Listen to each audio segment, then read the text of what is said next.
Radio में कार्यक्रम चल रहा था।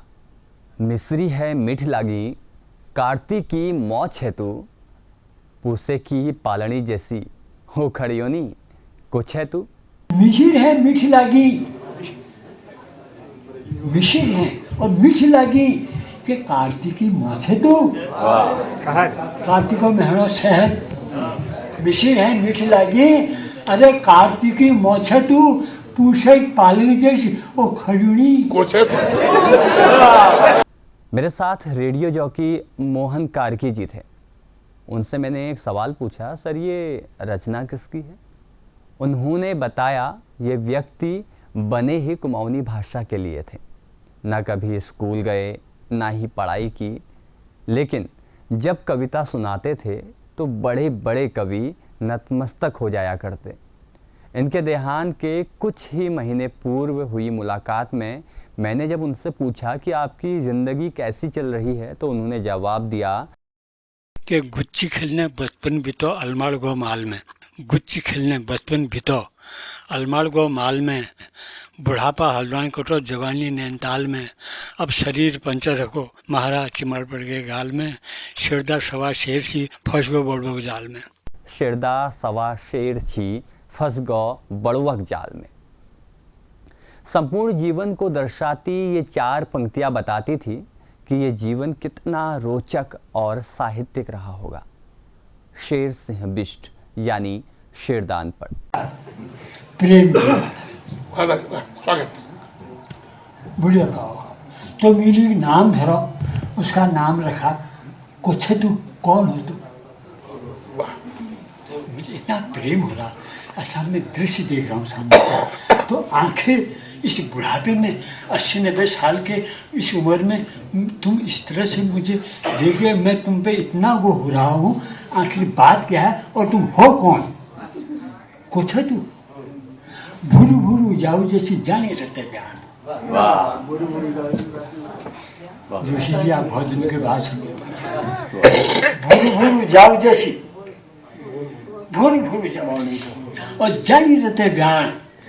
हल्का सा धुंधला सा सुबह का उजाला है, साफ दिखाई भी नहीं देता है और दिखाई भी दे रहा, यानी कि वो साफ छुपते भी नहीं और सामने आते भी नहीं।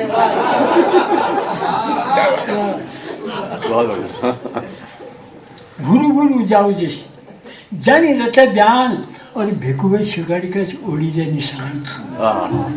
भेकुए शिकड़ी टहनी जैसी भेकू पेड़ की, भूरू भूरू जाओ जैसी जानी रहते बयान, भेकुए शिकारी का उड़ी जा निशान, खित करना हसन और झऊ करने चाह। गर्म पानी बहुत अच्छी। बुढ़ापे के प्रेम में ऐसे होता था। हाँ, इस बीच बीच में पानी पीना पड़ता। तो एक दिन नाराज भड़ी में तो मुझे तेरे मेर अमर अमर सुमिल को तेरे मेर प्यार, अमर अमर छू और 7 जन्मों तक रोल तेरे मेर अमर अमर रोल तेरे मेर प्यार। तो बूढ़ी कोने बैठी, वो बूढ़ा फंस नहीं मार।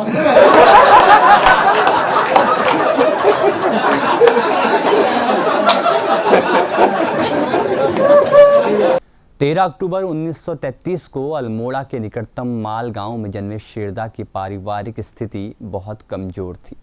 मात्र 4 साल की उम्र में पिताजी का देहांत हो गया और सारा बोझ मां के कंधों में आ गया। ज़मीन, मकान, जेवर सब गिरवी था। मात्र 6 साल की उम्र में वो 8 आने मजदूरी में छोटे बच्चे को झूला झुलाने का काम करते थे। 8 आन में तनखा गोमी नौकरी करने फेटू, काम छी नान भोग डाल हलकोण, उले डाड़ नहीं मारती और मिले डाड़ नहीं मारती, दुनू के हरुचि मन बहलोण। फिर सफ़र आगे शहरों की तरफ बढ़ा। जितनी ज़्यादा उम्र बढ़ती गई उतना ही ज़्यादा काम। बच्चे की देखभाल से अब काम झाड़ू पोछे में बदल गया था। वो अल्मोड़ा की अध्यापिका बचुली मास्टरनी के घर झाड़ू लगाने जाया करते, जो शेरदा को पढ़ाने में रुचि रखती थी। शेरदा कभी स्कूल नहीं गए। उन्हें जितना भी शब्द ज्ञान था वो सब बचुली मास्टरनी ने सिखाया था। अब अल्मोड़ा से बाहर निकलकर शेरदा आगरा में घर घर जाकर झाड़ू पोछे का काम करने लगे, जिससे उन्हें 2-3 रुपये मिल जाया करते थे। एक दिन वो यूं ही टहलते टहलते आर्मी दफ्तर पहुंच गए, जहां बच्चा कंपनी की भर्ती चल रही थी। अफसर ने पूछा कि कितना पढ़े हो। डरते डरते शिरदा ने झूठ कह दिया, साहब 4 फेल हूँ। तभी ऑफिसर ने उन्हें अखबार पढ़ने को दे दिया। उन्होंने बचुली मास्टरनी के पढ़ाए अनुसार हल्का हल्का पढ़ दिया और वो बच्चा कंपनी में भर्ती हो गए। 31 अगस्त 1950 वो भर्ती होकर आगरा से मेरठ चले गए। 3 साल बच्चा कंपनी में रहने के बाद वो रंगरूट, सिपाही और उसके बाद ड्राइवर बन गए। 1962 में उनकी पोस्टिंग पूना में हो गई, जहां कारगिल के युद्ध में घायल होकर सिपाही आए हुए थे। उस दौरान वो उनसे पूछकर जानकारी लेकर एक किताब लिखने लगे। उन्होंने वहां 2 किताबें लिखी। पहली ये कहानी है नेपाल लद्दाख की, दूसरी दीदी बैणी। 1963 में घर लौटने के बाद अल्मोड़ा में उनकी मुलाकात ब्रजेंद्र लाल साहू से हुई। शिरदा की किताब पढ़कर वो भी बहुत प्रभावित हुए और उन्होंने शिरदा को ड्रामा डिवीज़न पे नैनीताल में आवेदन करने को कहा। अंततः इन्हें 150 रुपये पगार में ड्रामा डिवीज़न नैनीताल में जॉब मिल गई।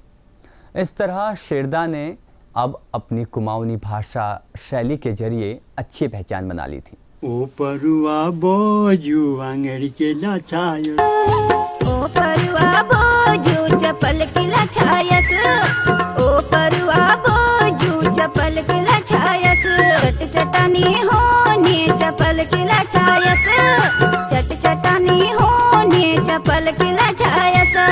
बन तेरो मिजाज मैं कस करूं मैं कस, ओ परुली जा मैं कस करूं मैं कस। शिरदा अनपढ़ बिल्कुल अलग थे। 20 मई 2012 को शिरदा अनंत में विलीन हो गए। आज वो हमारे बीच नहीं हैं, लेकिन उनकी लिखी पुस्तकें, गीत, कविताएं सदैव अमर रहेंगी। अब बिल्कुल नहीं। बीमार आदमी समय बूढ़ी हमेशा दिखाड़ी देहरादून में अच्छा अब होगी तुम जवान को नेर गया उन्होंने पूरी बहुत बड़ी पकड़ लिया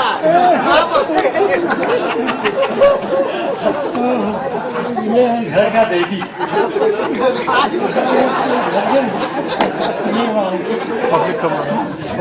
एक दिन पूछा ये बाजार और मैं याद रात्रि को उठा सी अपने मखमली बटू थी ये बात वो बटू उठा लिया अपने थल्ले चिपकाए बुढ़िया देखो बुढ़िया आज में रातिगान ये बटू थी अपन छातीला चिपके रखो कि तो बटू में मैं दिल छू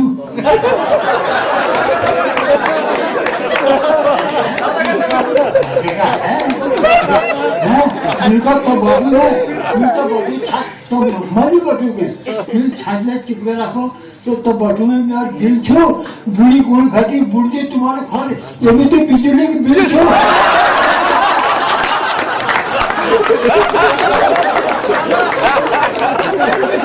हमारे पहाड़ में बहुत कवि छन् और विशेष कवि यहाँ छन् हरियाणा छन् अलमार छन् नैनीताल छी तो हम जगह कविता हमेशा पेगा देंगे तब वो एक शौक था क्या लोग यार तुम मंजू में मुझे जरा सुना तो अनुभव मेरे को आज की शुरू न शेरदा शकल में न शेरदा अकल में पर हाय हाय रे किस्मत एक बूढ़ी घर दी बगल में। आज के लिए बस इतना ही। ताज़ा अपडेट्स के लिए आप देखते रहिए JJN न्यूज़।